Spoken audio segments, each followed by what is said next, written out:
Hello children, welcome back to my channel Economics with Purnima Sharma. And today the topic I decided that is TP, AP and MP relationship calculation meaning everything. ये क्या हमारे मैंने बताया था अपनी previous video में, ये tools है जिनकी हेल्प से आप लॉ ऑफ वेरिएबल प्रपोर्शन या law of return to a factor सीखेंगे. जब तक टीपीएपीएमपी नहीं आएगा तो लॉ भी नहीं आएगा. टीपीएपीएमपी आ गया तो 80% आपका लॉ आपको समझ में आ गया. ठीक है. अब आज शुरू करने से पहले आपके एक मोटिवेशनल कोट मेरी साइड से. मैं आपको मोटिवेट करती हूँ, लास्ट में आप मुझे मोटिवेट करेंगे लाइक सब्सक्राइब कमेंट और शेयर करके. अब आज का आपका कमेंट है, आपका जो कोट है वो है बच्चों कि हमारी ये सब हमारी सोच का ही फर्क होता है. क्या कि हम समस्याएं आपको हम समझ लेते हैं कि हमारी लाइफ में क्यों आ गई. ठीक है, कि समस्याएं हमारे लाइफ को खराब कर देती हैं. एक्चुअली समस्याएं अगर हम देखें तो समस्याएं हमारे जीवन को निखारने के लिए आती हैं.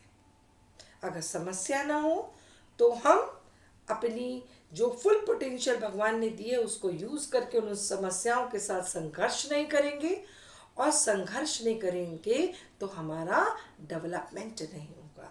जब हम संघर्ष करते हैं तभी हम आगे ऊपर उठते हैं. ठीक है, तो कभी भी समस्याओं को जो है अपनी लाइफ में आने वाली प्रॉब्लम को एक्सक्यूज ये आप मत बनाइए, उसका एक्सक्यूज मत लीजिए कि हमारे साथ ये हो गया था तो इसलिए नंबर नहीं आए, जो अक्सर बच्चे करते हैं.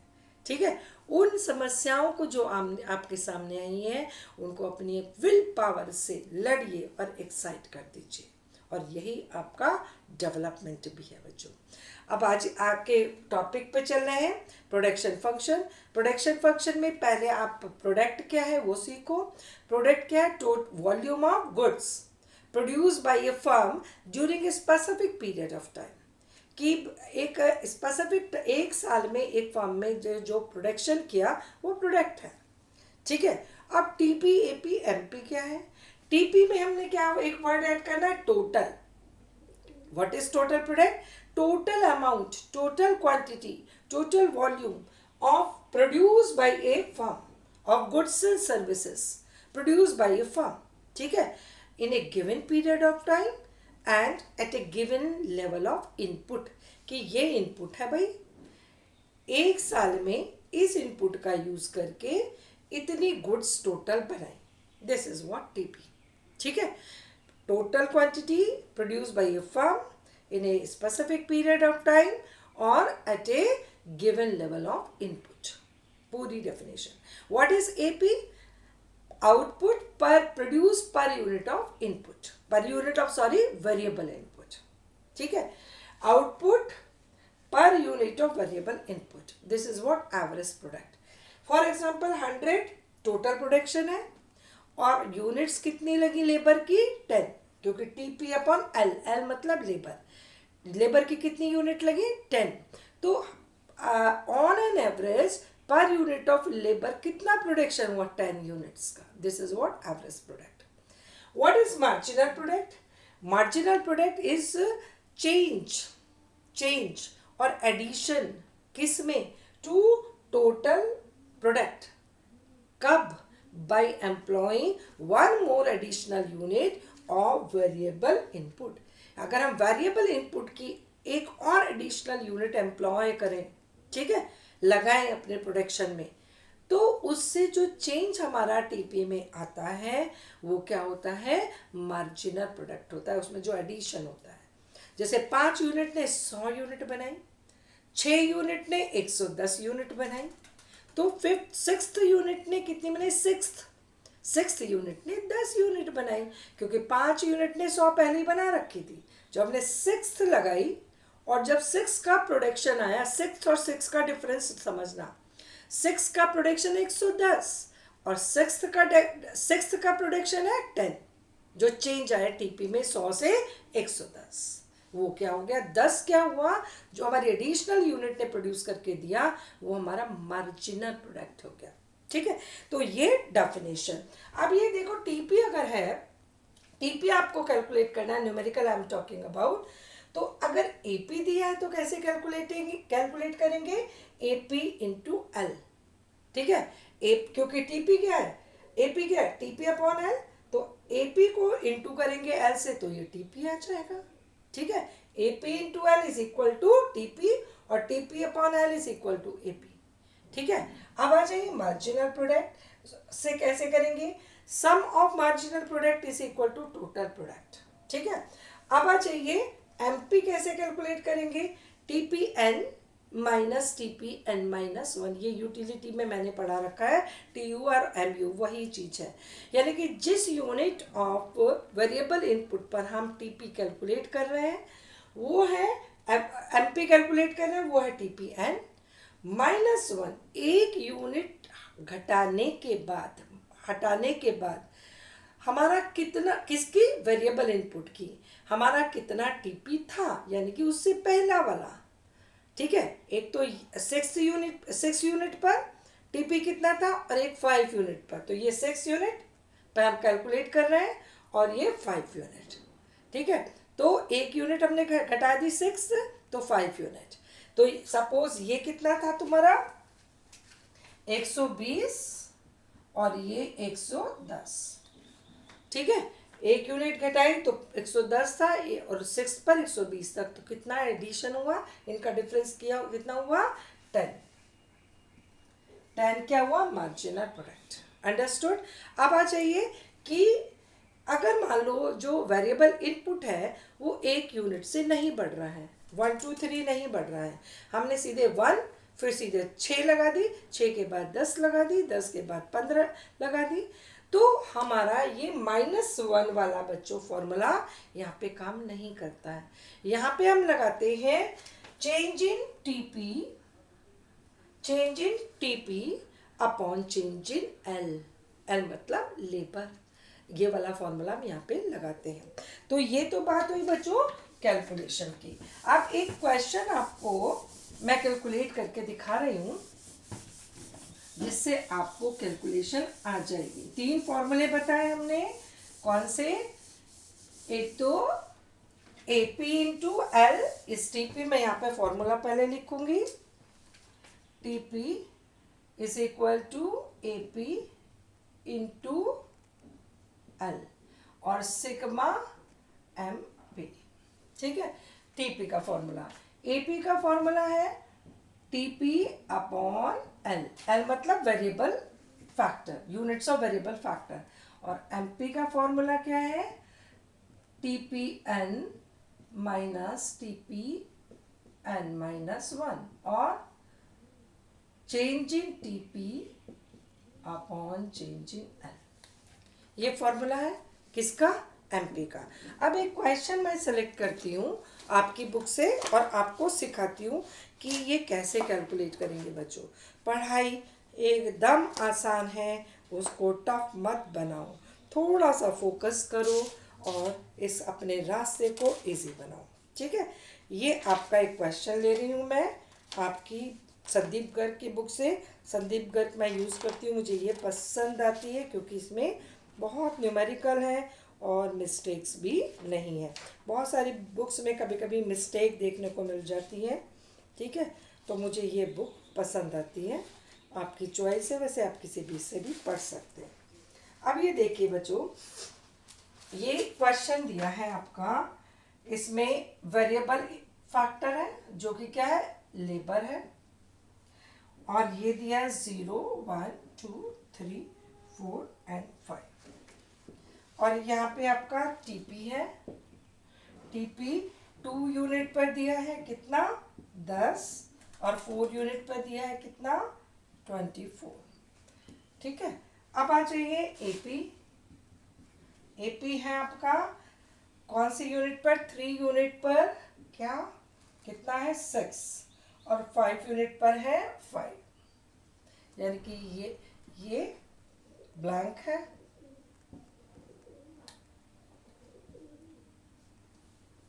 एंड दिस ब्लैंक, यहाँ पे 6 दिया, ये ब्लैंक। ठीक है, ये आपका। अब आ जाइए एमपी। एमपी कहाँ पे दिया है, 1 यूनिट पर दिया है बच्चों, यहाँ पे ब्लैंक, ठीक है। और आपका 1 यूनिट पर कितना दिया है, 4, और पूरा ब्लैंक है, ये क्वेश्चन है, ठीक है। आप इसमें ये आपका वैसे सिंपल तो आप निकाल ही लेंगे इस फॉर्मूले को यूज़ करके, लेकिन इस टाइप के क्वेश्चन कैसे करोगे। इस टाइप के क्वेश्चन जब आप करोगे बच्चों तो कभी भी ऐसे नहीं करते। पहली चीज कैसे करते, ऐसे करते हैं, ठीक है, ऐसे करके। अब ऐसे करके करेंगे और ये वाला फॉर्मूला लगाते जाएंगे। और ये ध्यान रखो, हर यूनिट ऑफ वेरिएबल फैक्टर पर एक इंफॉर्मेशन दी भी होगी। या यहाँ पे देखो, यहाँ पे 0 पे तो देने की जरूरत ही नहीं है, क्योंकि 0 यूनिट ऑफ लेबर है तो टीपी भी 0 होगा और एमपी एपी सब 0 होगा, ठीक है। क्योंकि 0 इनपुट है, जब इनपुट नहीं है तो आउटपुट कैसे होगा, मशीन खड़ी रह जाएगी अगर लेबर नहीं होगा तो, ठीक है। लेबर 0 है और मशीन 10 रखी है तो प्रोडक्शन हो पाएगा, क्योंकि मशीन कौन चलाएगा, लेबर, ठीक है। तो ये आपका 0 हो गया। अब आपका आ जाइए 1 यूनिट पर। 1 यूनिट पर 4 दिया है एमपी, 2 यूनिट पर टीपी दिया है 10, 3 यूनिट पर एपी दिया है 6, 4 यूनिट पर टीपी दिया है 24 और 5 यूनिट पर एपी दिया है। आप देख रहे होंगे हर यूनिट ऑफ लेबर पर एक इंफॉर्मेशन दी है और बाकी 2 फॉर्मूले को यूज करके कंप्लीट कर लो। जैसे कि आपका 1 पर क्या दिया, एमपी।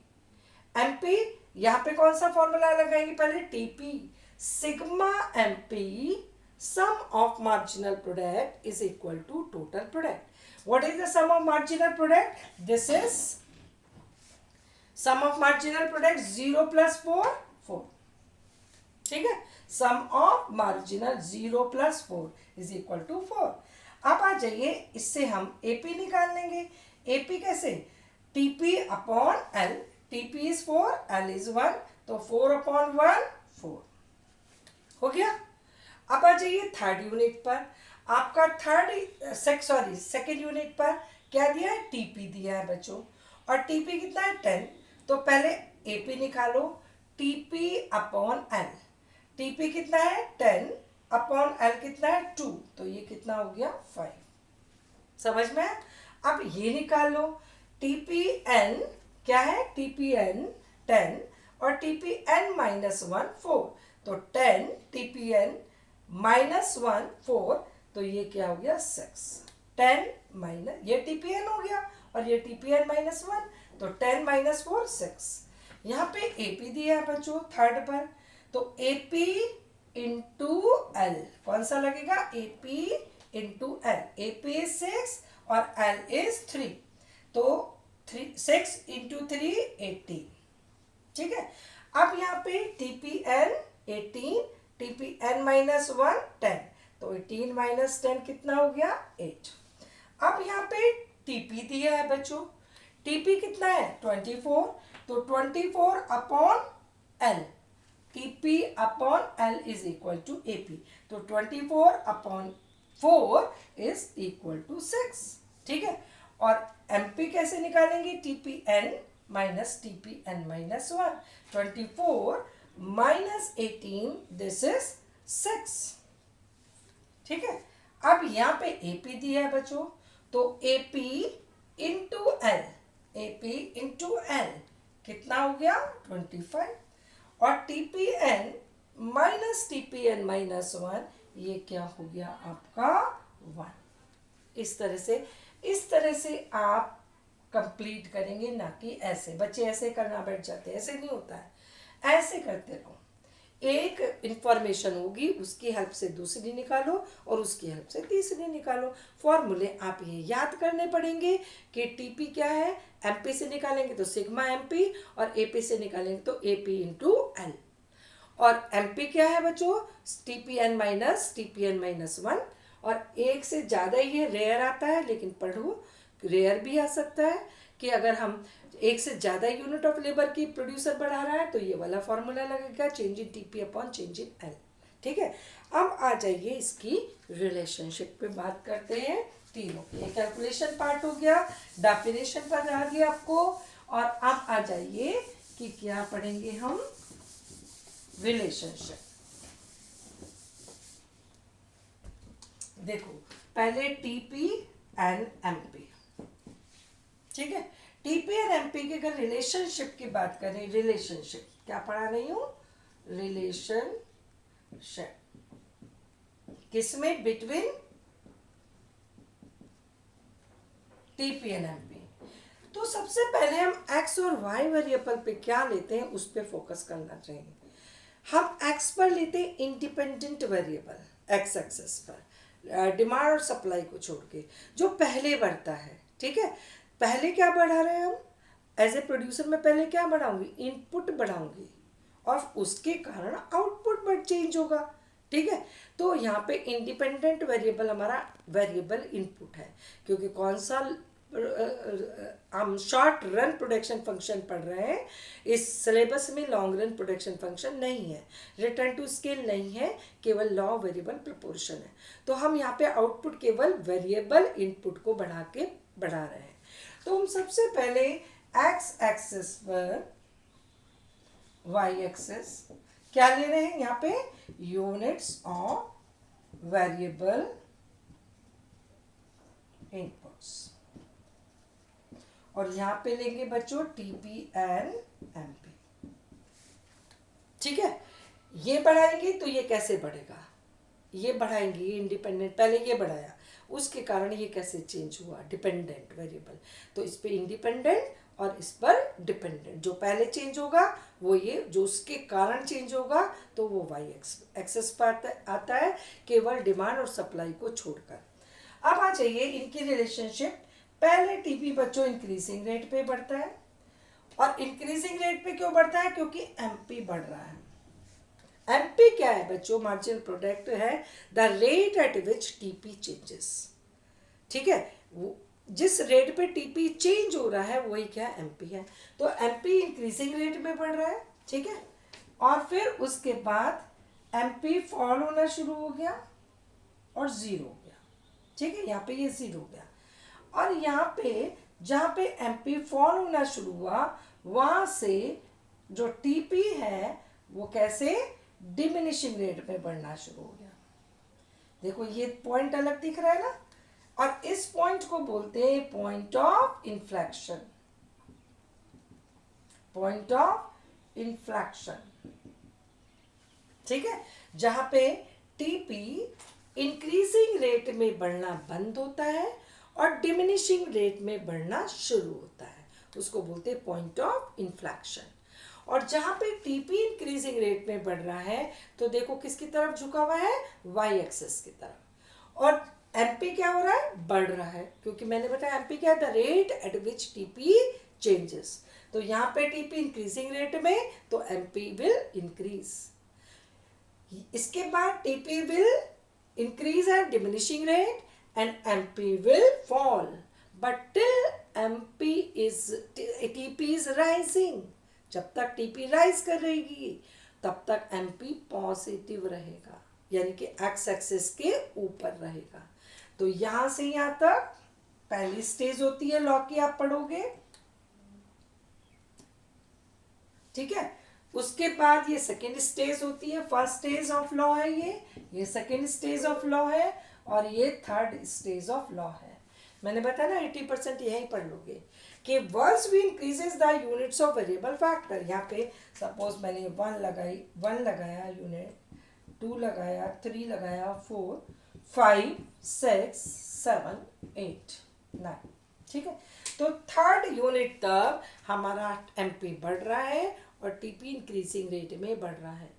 उसके बाद हम सेकेंड स्टेज में एंटर हुए जब एमपी हमारा फॉल होना शुरू हो गया, बट क्या है, पॉजिटिव है, अबव एक्स एक्सेस है, और इस स्टेज के एंड में एमपी जीरो हो जाता है, और टीपी कैसे बढ़ना शुरू होगा, इंक्रीज होगा, बट कैसे, इंक्रीजिंग रेट में। और थर्ड स्टेज में क्या होगा बच्चों का, we keep on increasing the units of variable factor 8 and 9, ठीक है। तो टीपी हमारा कम होना शुरू हो गया, और एमपी क्या हो गया, नेगेटिव, एमपी नेगेटिव हो गया, ठीक है। तो ये relationship between TP and MP. इसमें 1 मार्कर क्वेश्चन कैसे आते हैं कि when Once TP is maximum, what would you say about MP? MP is 0. When TP stops rising at increasing rate, what is the status of MP? MP is at maximum. MP is at maximum. What is the name of this point? Point of inflection. When TP here start falling, diminishes, so MP becomes, what is about MP? MP becomes negative.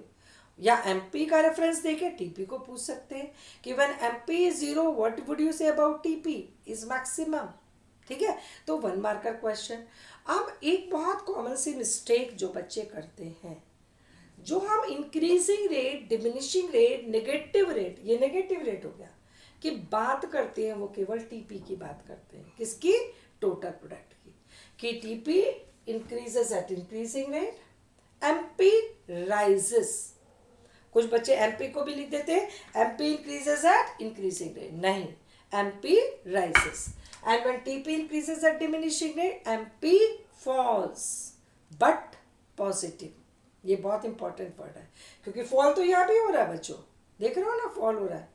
लेकिन जब तक TP बढ़ेगा तब तक MP positive होगा.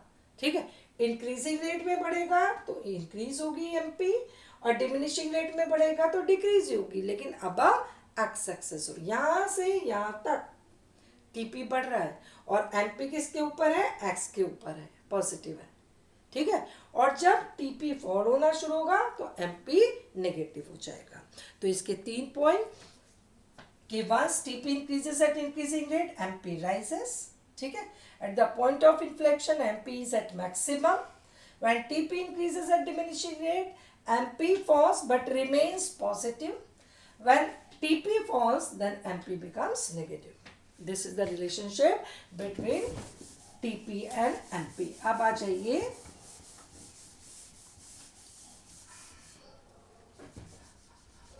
AP and MP.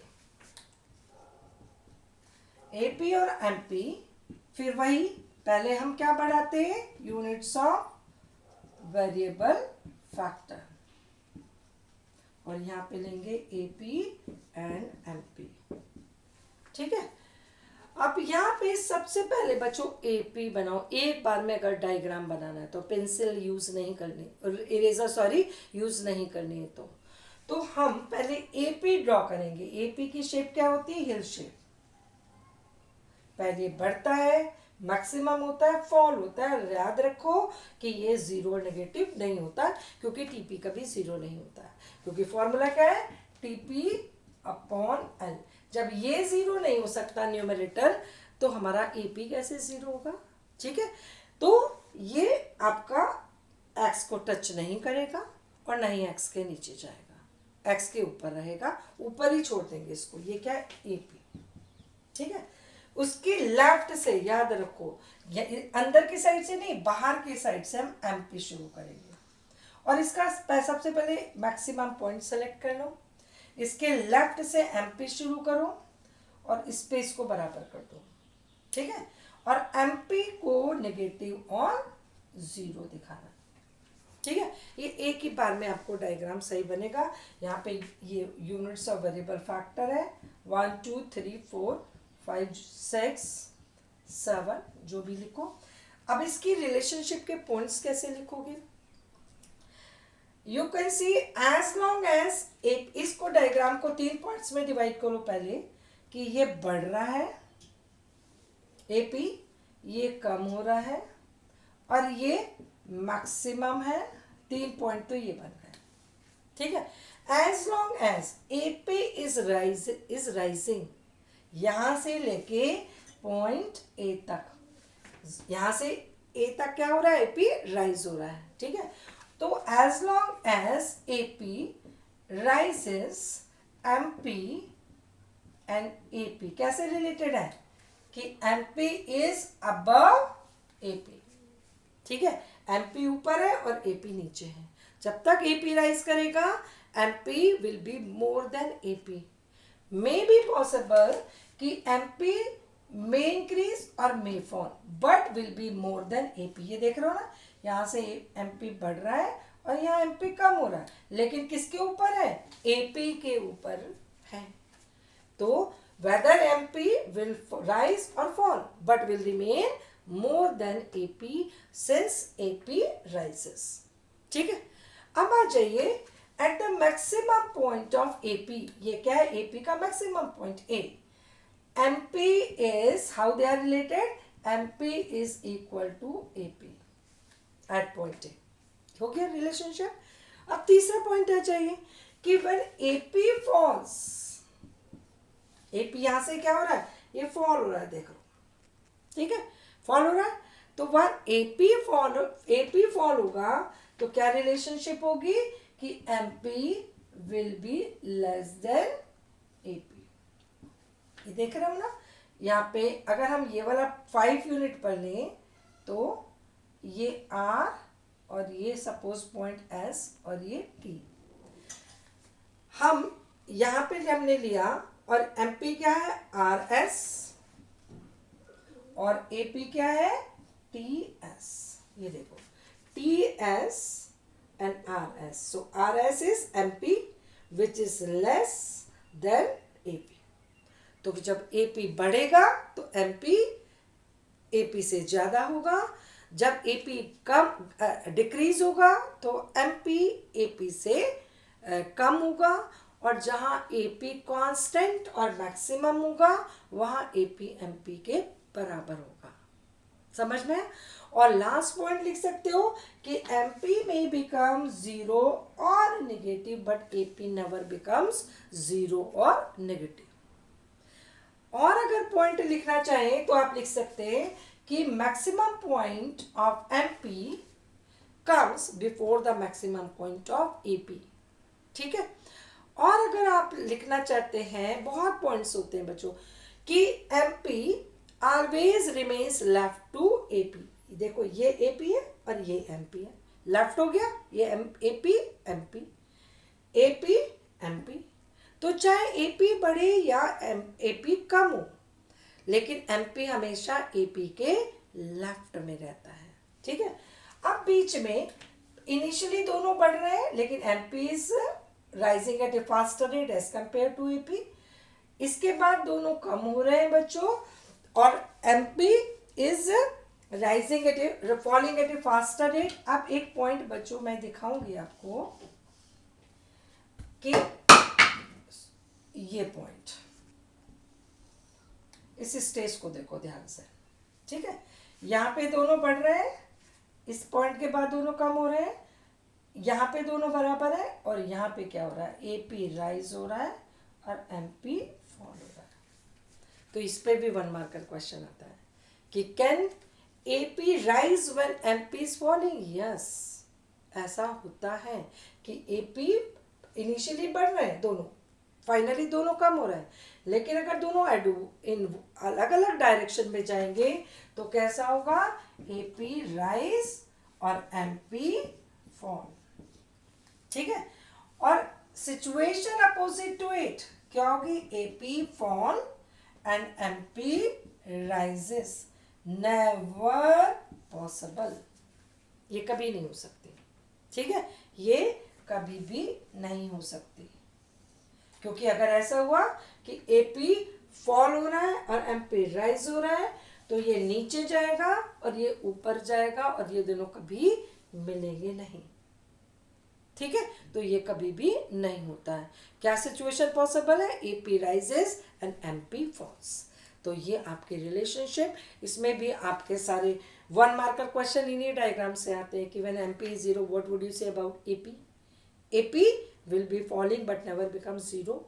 ठीक है, at the maximum point of AP how it is related to MP? At the maximum point of AP, AP is equal to MP, लिख दो। ठीक है, इसके बाद कि can MP fall when AP is rising? Yes, in between ये रहा। ठीक है, और जब एपी बढ़ रहा है तो एमपी क्या होगा? MP will be above AP. जब एपी कम हो रहा है तो what would you say about MP? MP will be less than AP. तो इस टाइप के जो ऑब्जेक्टिव टाइप क्वेश्चंस हैं इन्हीं डायग्राम से आते हैं। तो आज मैंने आपको ये बेस तैयार किया किसका, लॉ ऑफ वेरिएबल प्रोपोर्शन का, और नेक्स्ट वीडियो में आपको लॉ पढ़ाऊंगी और chapter will be ended. Thank you. जाना नहीं है बच्चों, तुम लोग बहुत शरारती हो, देख लेते हो और देख के फिर चले जाते हो। प्लीज़ लाइक करो, सब्सक्राइब करो, एक सुंदर सा कमेंट डालो ताकि मुझे मोटिवेशन मिले और मैं आपके लिए अपने रिटायरमेंट के बाद भी आपके लिए काम करती रहूं, क्योंकि I love my subject, I love you all. God bless you, be good human being and good citizen.